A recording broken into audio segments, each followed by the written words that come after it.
बिस्मिल्लाहिर्रहमानिर्रहीम। अस्सलाम वालेकुम स्टूडेंट, हमने physics 9th class chapter number 4 start किया हुआ था और हम अपने टॉपिक इक्विलिब्रियम को डिस्कस कर रहे थे। फर्स्ट कंडीशन ऑफ इक्विलिब्रियम को कंप्लीट मैंने डिस्क्राइब किया था। अब मैं आपके सामने सेकंड कंडीशन ऑफ इक्विलिब्रियम को डिस्कस करने जा रहा हूँ कि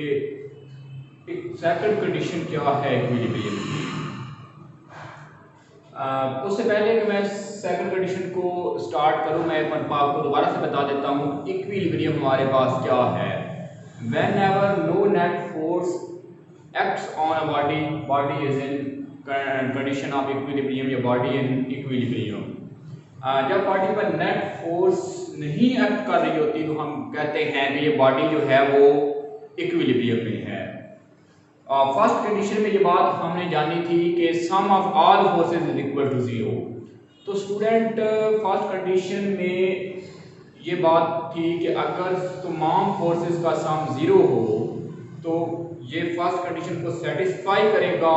और बॉडी इक्विलिब्रियम में होगी। अब हम सेकंड कंडीशन की बात करने वाले हैं। सेकंड कंडीशन में ये है कि क्या ऐसा पॉसिबल हो सकता है कि कोई बॉडी फर्स्ट कंडीशन तो सेटिस्फाई कर रही हो लेकिन इसके बावजूद ही भी वो इक्विलिब्रियम में ना हो, यानी तमाम फोर्सेस का सम जो है वो जीरो हो, यानी जितनी भी हम फोर्सेस ले रहे हैं resultant of all forces is equal to zero, then body satisfied first condition of equilibrium. और ये फिर भी पॉसिबल है कि उसको वो बॉडी इक्विलिब्रियम में ना हो, ऐसा पॉसिबल है। लेकिन किसका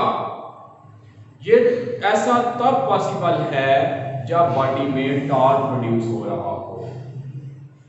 अगर बॉडी में टॉर्क प्रोड्यूस ना हो रहा हो तो then sum of all forces is equal to zero, then body is in equilibrium. अगर टॉर्क प्रोड्यूस हो रहा हो तो फिर ये फर्स्ट कंडीशन के साथ हमें एक और कंडीशन भी चेक करनी पड़ेगी जिसको हमने यहाँ पर सेकंड कंडीशन ऑफ इक्विलिब्रियम का नाम दिया है कि अगर बॉडी में टॉर्क प्रोड्यूस हो रहा है तो वो बॉडी कैसे मालूम होगा कि वो बॉडी इक्विलिब्रियम है। उसके लिए हम सेकंड कंडीशन लेते हैं और इसको हम इस तरह डिफाइन कर सकते हैं, a body satisfied second condition for equilibrium when the resultant torques acting on it zero। जो सेकंड कंडीशन है किसी बॉडी की इक्विलिब्रियम में होने के लिए, उसमें बॉडी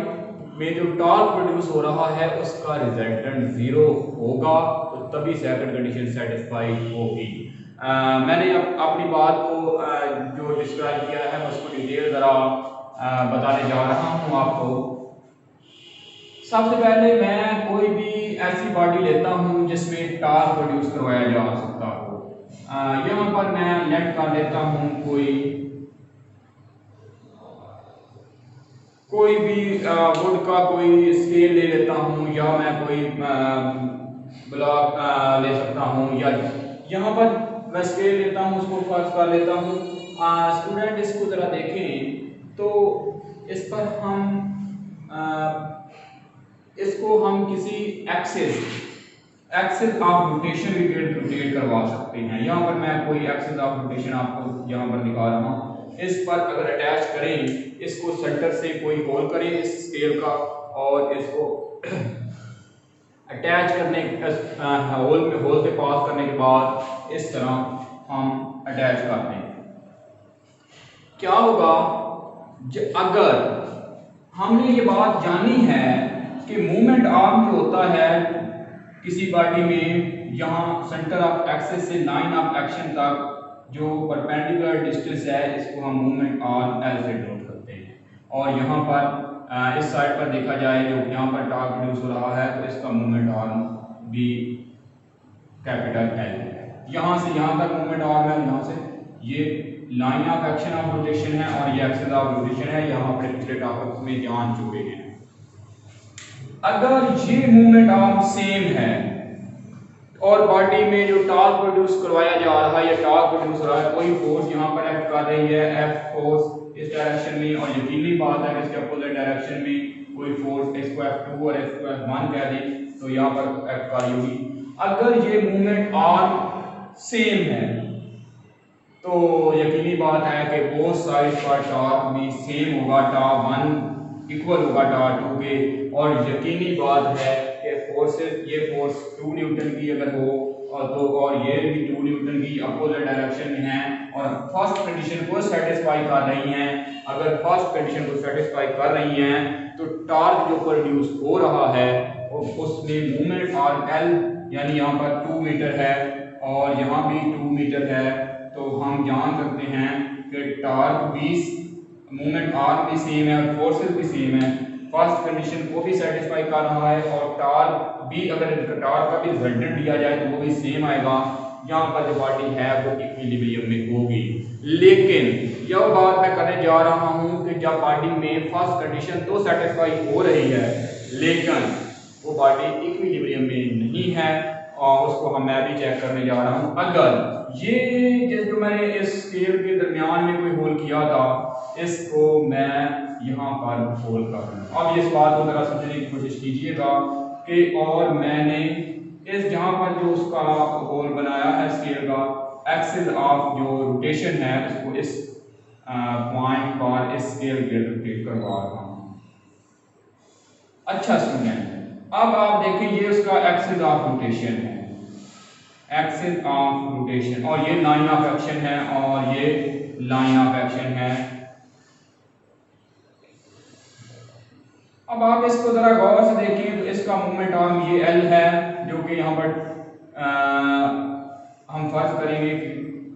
कितना बनता है, हम इसको भी L का नाम देते हैं और ये इसका मूवमेंट आर्म है और यहाँ पर इसका ये मूवमेंट आर्म है। स्टूडेंट जरा गौर से देखें तो इस पर जो फोर्सेस हैं, F1 भी 2 न्यूटन है यहाँ पर जो अप्लाई हो रही है और F2 भी यहाँ पर जो अप्लाई हो रही है, दोनों सेम है, उनका रिजल्टेंट कैसा होगा, 0 होगा, नेट फोर्स एक्ट नहीं कर रही होगी, लेकिन मूवमेंट आर्म के डिफरेंस होने की वजह से उनका जो टॉर्क है यानी F1, अगर टॉर्क यहाँ पर 3 मीटर मूवमेंट आर्म लिया जाए तो यहाँ 1 मीटर होगा, तो हम टॉर्क 1 अगर चेक करें यहाँ से, हम जानते हैं टॉर्क का फार्मूला होता है force multiply by movement arm. Torque 1 की बात करें तो फोर्स 1 ले लेता हूँ जो कि 2 है, L movement arm for 1 torque और body of torque produces which body we force 1, we apply force 1 and produces torque 1, उसका जो मूवमेंट आर्म है उसको हमने L1 लिया है और L1 का नाम दे दिया 3, तो हम जान सकते हैं टॉर्क 1 जो है वो है 6। अब टॉर्क 2 की बात की जाए तो आप इस फार्मूले से ये जान सकते हैं कि यहाँ पर जो टॉर्क 2 है वो है F2 मल्टीप्लाई बाय L2, ये इसको L2 है, L2 हमारे पास क्या है 1 मीटर, ये 1 है ये 2 है, तो ये हमारे पास आंसर जो टॉर्क 2 का आएगा वो है जी 2 मीटर और 6 metre newton metre, 6 newton metre और 2 न्यूटन मीटर, ये हमारा टॉर्क है। इस टॉर्क को देखते हुए हम ये जान सकते हैं कि इस जो ये बॉडी जब रोटेट कर रही है इसमें टॉर्क प्रोड्यूस हो रहा है, फोर्सेस, बोथ फोर्सेस का जो रिजल्टेंट है जो सम है हमारे पास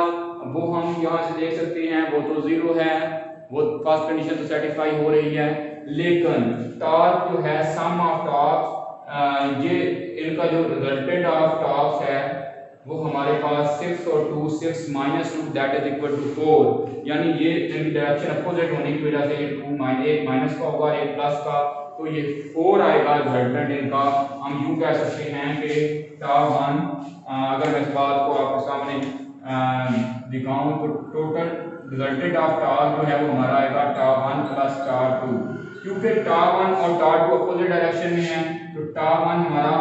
4 है 6 है और टॉर्क 2 जो कि 2 है लेकिन वो अपोजिट डायरेक्शन होने की वजह से उसको हम माइनस लेंगे, तो ये हमारा आंसर आ जाएगा 6 minus 2 that is equal to 4 newton metre. जो रिजल्टेंट है इसका वो 0 नहीं है, रिजल्टेंट के जीरो ना होने की वजह से हम कभी भी नहीं कह सकते कि ये बॉडी इक्विलिब्रियम में है। तो यहाँ से हमें ये बात पता चली कि जब बॉडी बात और सम ऑफ फोर्सेस, तो सम ऑफ फोर्सेस जो है वो तो जीरो होता है, लेकिन उसका जो सम ऑफ टॉर्क्स है वो जीरो नहीं होता। इस वजह से हम उसको बॉडी को first condition of equilibrium satisfied कर रही होती है, सेकंड नहीं कर रही होती, हम उसको इक्विलिब्रियम में नहीं कह सकते। हाँ, अगर किसी बॉडी में टॉर्क प्रोड्यूस नहीं हो रहा तो फिर उसकी फोर्सेस का जो सम है अगर वो जीरो हो जाए, टॉर्क उसमें प्रोड्यूस ही नहीं हो रहा, फिर हम कह सकते हैं कि बॉडी इक्विलिब्रियम में है। तो सेकंड कंडीशन ऑफ इक्विलिब्रियम की अगर हम एग्जांपल्स की बात करें तो ये हमारे पास स्टूडेंट, मैं यहाँ पर इसको बेस करके आपको एक दो एग्जांपल यहाँ पर डिस्कस कर देता हूँ। सबसे पहले उसने बताया है कि अगर किसी लैडर की बात की जाए जो कि किसी वॉल के साथ अटैच की गई है लैडर, यानी अब हमने ये जो लैडर इसको अटैच किया है, यहाँ पर ज़मीन है और इस लैडर को इस वॉल के साथ अटैच कर दिया है, तो हम ये बात यहाँ से देख सकते हैं कि लैडर जो है वो क्या इक्विलिब्रियम में हो सकती है या नहीं। लैडर यहाँ पर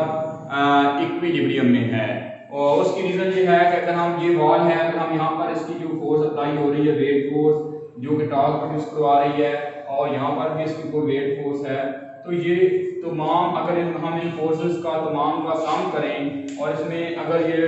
टॉर्क भी प्रोड्यूस हो रहा हो तो हम इसका सम करने के बाद ये जान सकते हैं कि इनका रिजल्टेंट जो है वो जीरो आएगा। तो लैडर जो है हमारे पास ये इक्विलिब्रियम में होती है क्योंकि इसका जो इसमें अगर टॉर्क प्रोड्यूस हो रहा है तो उसका सम भी जीरो है और इस पे जो फोर्सेस हैं उनका रिजल्टेंट भी जीरो है। फिर हम अगर एक फैन की बात करें, फैन के हमारे पास आपने फैन को अक्सर देखा होगा या किसी साइकिल के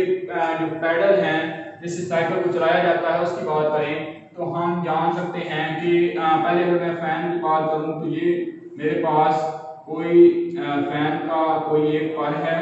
इसको मैंने यहाँ पर आपके सामने शो करवाया है, और ये कोई उसका दूसरा पर है। मैं जस्ट और ये उसका जो हमारे पास है एक्सेस ऑफ रोटेशन जिसके गिर्द वो रोटेट कर रहा है। मैंने दो बार वाला फैन इसलिए आपको दिखाया है कि आपको समझने में आसानी हो। अब देखें, आप ऑब्जर्व करें अगर फैन को, क्या फैन इक्विलिब्रियम में होता है या नहीं होता है। ये देखें, ये दो इसका एक बार है तो इस पर कोई फोर्स F1 प्रोड्यूस हो रही है और यहाँ पर ये कोई फोर्स F2 प्रोड्यूस हो रही है जो कि उसके अपोजिट डायरेक्शन में है। तो यहाँ से हम ये जान सकते हैं कि जितनी फोर्स के साथ ये पर जा रहा है उसी फोर्स के साथ दूसरा पर जा रहा होगा, क्योंकि ये दरमियान में जिस सेक्शन पर मूव कर रही हैं, जो तमाम को जो फोर्स प्रोवाइड, दोनों परों को जो फोर्स प्रोवाइड की जा रही है वो सेम है, वो एक ही है। यानी अगर यहाँ 5 न्यूटन है यहाँ भी 5 न्यूटन है और ये दोनों अपोजिट डायरेक्शन में है, उनका जो रिजल्टेंट होगा वो हमारे पास क्या होगा, जीरो होगा। और यहाँ पर अगर टॉर्क की भी दूसरी कंडीशन है, यहाँ पर टॉर्क प्रोड्यूस हो रहा, हाँ यकीनन टॉर्क प्रोड्यूस हो रहा है, तो ये मूवमेंट आर्म जो है यहाँ पर ये L और ये L दोनों सेम होते हैं, यानी ये L अगर इसको L1 कहें इसको L2 कहें तो ये हमारे पास सेम आएंगे। सेम होने की वजह से फैन जो होता है हमारे पास वो अगर ये L1 और L2 सेम हो, यकीनी बात है तो बोथ साइड पर जो टॉर्क का रिजल्टेंट है वो जीरो ही होगा। तो हम कह सकते हैं कि हमारे पास जो फैन है वो इक्विलिब्रियम में है। अगर इस तरह 3 पर की बात की जाए या से ज़्यादा लिया जाए तो ये हमारे पास इक्विलिब्रियम में होगा। उसके बाद साइकिल की जो पैडल है उसकी भी एग्जाम्पल दी जा सकती है कि एक साइड पर हम पैडल पर उसको फोर्स लगा देते हैं जिससे, और दूसरी साइड पर उसमें टॉर्क भी प्रोड्यूस हो रहा होता है, वो बैक साइड पर फोर्स लगा रहे होते हैं, तो उससे भी जो हम ये बात जान सकते हैं कि वो भी उनकी सम ऑफ फोर्सेस भी जीरो है। और टॉर्क की अगर बात की जाए तो बॉडी सेटिस्फाई कर रही होती है, सेकंड कंडीशन को भी कि उसकी रिजल्टेंट जो टॉर्क है, टॉर्क का रिजल्टेंट है वो भी 0 होता है। इसको हम इस तरह भी दिखा सकते हैं, अगर मैथमेटिकली इसको लिखा जाए तो summation torque that is equal to 0, यानी टॉर्क हम टॉर्क की नोट करते हैं जो कि एक ग्रीक लेटर है, और समेशन इसका जो सम दिया गया है टॉर्क का, यानी टॉप 1 टॉप 2 टॉप 3 इन तमाम को ऐड किया गया है, सम किया गया है। अगर ये आंसर 0 आ जाए तो हम कह सकते हैं कि ये body second condition of equation को सेटिस्फाई कर रही है।